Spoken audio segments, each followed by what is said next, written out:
Hey everybody, this is Stormy with the capital Z. Welcome to game number 3 between Stibboe and f1n4lly. This is going to take place on Amazonia. Sadly, we had some technical difficulty. Some technical difficulty indeed. And we couldn't basically play on Terranastan LV because f1n4lly was being bumped out of the game again and again. Anyways, this is going to be f1n4lly on the top right, light blue Nidal player, and on the bottom left, Stibboe, red orc. The scores are at the moment 1-1, and yeah, Stibboe basically believes, well, this peon basically believes that this is a human building and he can repair it, but then Stibboe realized that, okay, that can't happen. Send it back to the gold mine, and having a little chit chat over there.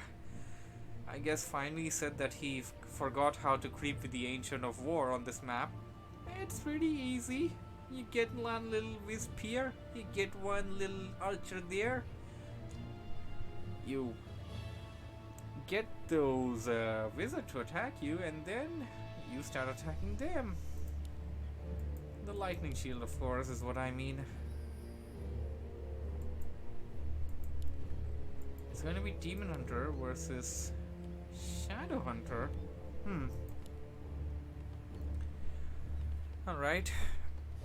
This time, f1n4lly does not want to play nice. He wants to go classic. Illidan is out there somewhere. Indeed.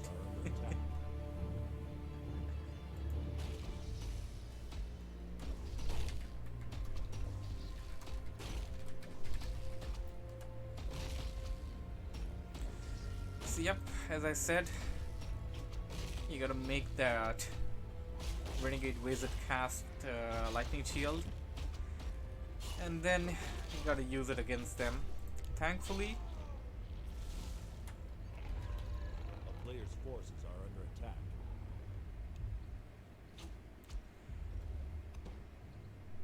Over here we got the green camp, of course. Good friend, good buddy, yeah, of course. Anyways, we're gonna leave that be, and we're gonna concentrate on the game going on right now. As we have the orc player nearing level 2 with the Shadow Hunter. Got himself a nice little circlet of nobility, and this tree is being attacked by those apprentice wizards.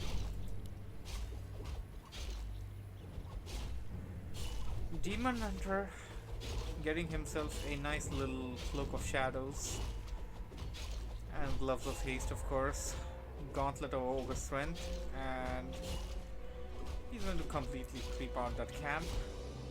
Probably head into another green one before he goes for an assault. Ancient of War going to plant itself firmly towards the base, blocking out the Tree of Life.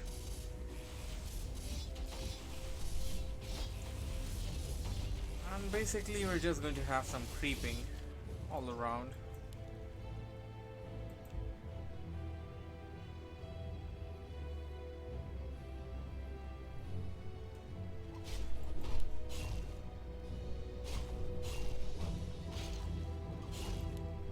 And we got the Demon Hunter on this side. He'll be able to kill out that troll. That didn't give you a lot of EXP. Looking at how big that troll is, I would thought it would have given a bit more to this bar of EXP. And that trapper gave more EXP than that other guy for some weird reason. I don't know how that worked out. Going towards the shop, sold off both of his cloaks and bought himself a nice little boots of speed and teleportation staff.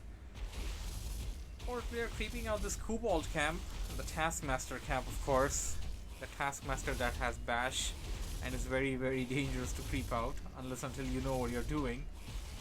Here comes the Demon Hunter going right after the Shadow Hunter. Uh-oh, that grunt is down or pretty low HP. That DPS is crazy. Mana burn.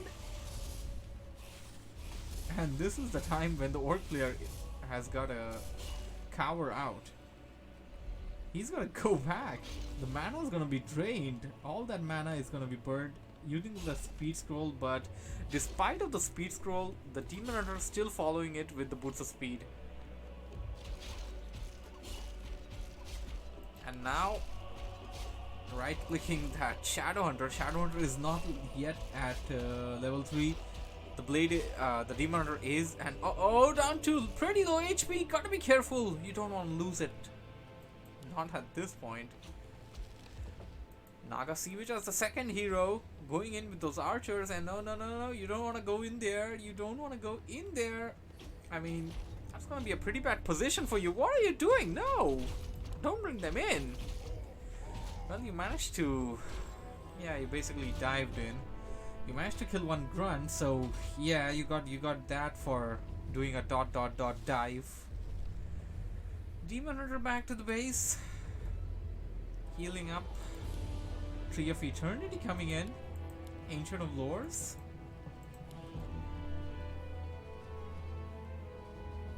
And the Naga Sea Witch will be going for creeping on this orange camp, and I'm not exactly sure whether it can actually even creep with the 3 archers that it has. Definitely not. That's why I'm bringing in the Demon Hunter as well. Demon Hunter are gonna burn up some mana from the Renegade Wizard, it appears, and drop the boots of speed for some...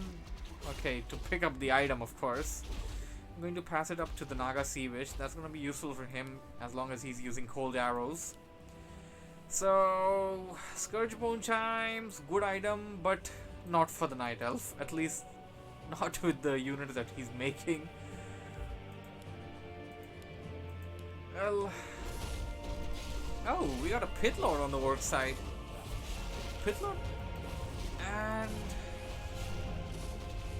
Shadow Hunter combination. I'm not sure what to comment on this, but the Pit Lord can actually act as a really good tank, and it can actually be healed a lot with that Shadow Hunter, and also it can act as a pretty good decoy. Well, if Stibboe, or rather finally, goes for the mana burning on the Pit Lord.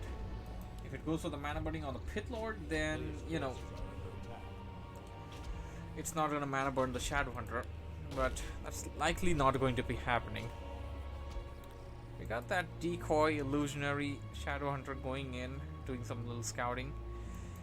And now, finally, now they're moving out of the base. Only with 3 archers once again. I mean, he's saved up. He doesn't want to mess around. He wants to go for the classic Night Elf. The Night Elf of old, the Night Elf of 10 years. The same Night Elf that we saw for 10 years. He wants to go for that. He kept his food below, well, at a capacity basically, and just kept some harassment and stuff. Mantilla pointing out no staff, and that is actually a big loss on the Night Elf side.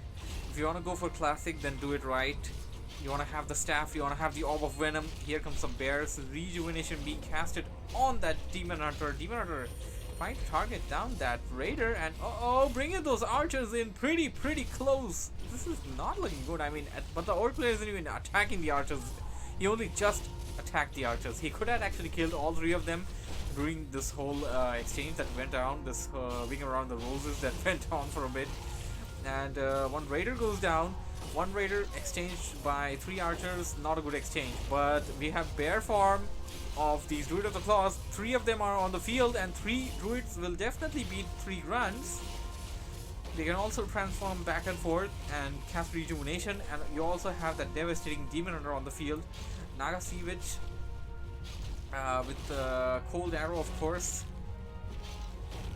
And it appears that he kept the Scourge Bone Chimes. He's gonna be using it with those Druid of the Claws, and well, that's pretty good. It's just a little bit of HP back for each of their hit, but I mean, every little bit of it is worth it, I guess. Finally is doing pretty great, getting the upper hand in this fight. He is currently at 44 food against 50, getting more and more bears, and on this side Orc player is sitting at 38 against 50. Both players opting to stay at 50 for the time being. We don't have that fifth Moonwell or fifth Burrow being dropped yet. And we got the Staff of Teleportation and Gauntlet of Ogre's Strength being dropped at the back at the base with the Demon Hunter. And is he going for the expansion? He may. Don't have any Wisp nearby though. He just crept it out. And well, Demon Hunter is basically nearing level 4, which is gonna be pretty good. Naga Sea, which is already level 3, and he got a big health potion and small health potion for the Naga Sea, which that's going to be giving it a lot of survivability, I could say that. And the Demon Hunter, well, it's already got a lot of survivability of its own. And you also got the Staff of Preservation. More items. What are you gonna pick? What are you gonna use? Well, you're gonna use a potion of heal. And you're gonna use something else. Then you're gonna pick up the Ring of Protection. You got the original TP, Rings of Protection, Scourge Bone Chimes, Orb of Venom, Boots of Quelth Loss, and the Staff of Preservation. On this side, you got Gloves of Haste, 2 of them, Gauntlet of Ogre Strength, Big Mana Potion, Boost of Speed, and of course Staff of Teleportation. 58 food against... Oh, I mean, it's like 48 food against 50, and okay, Stibboe actually has a Zeppelin on the field. Will the Zeppelin be the key in this whole fight? The heroes are finally attacking the Zeppelin first. Zeppelin down to red HP. And the bears going after the Shadow Hunter immediately. Mana burn. And oh no, this just... yeah, that is ouch indeed. But the Kodos ate up the bears. This may bring back the game. The Kodos ate up the bears, and now he's trying to pack the Kodos up into the Zeppelin and retreat them back into the base. Okay, they fell down as the Zeppelin just got killed. This Kodo beast will be killed, and the bear will live. The bear is out, rejuvenation being casted, and he's gonna go back into bear form. GG by Stibboe, and the series goes to finally. That was pretty great. I mean, yeah, that was pretty great. It was back and forth. Series was pretty awesome. You had Stibboe going for the unorthodox strategy of Shadow Hunter along with a tavern hero in this one, which in this case we saw Pit Lord being used.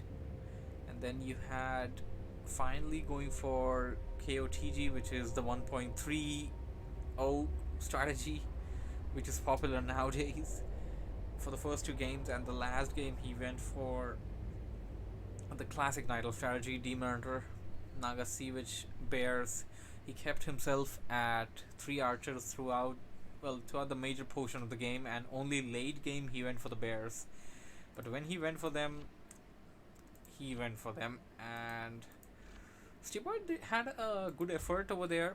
He tried to counter those bears using the Kodo beasts. He could have gotten away with it, but one little bad thing that happened for him was that the late healing wave, when his Shadow Hunter was surrounded by the bears. Also, like, just letting your Shadow Hunter die is not really a good idea to begin with. Your Pit Lord is supposed to take all the hits.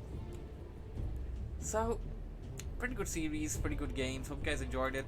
Stay tuned for more Warcraft. Subscribe to the channel, and be sure to smash that like button. And I guess that will be all. Thank you for watching. Z out. Bye bye.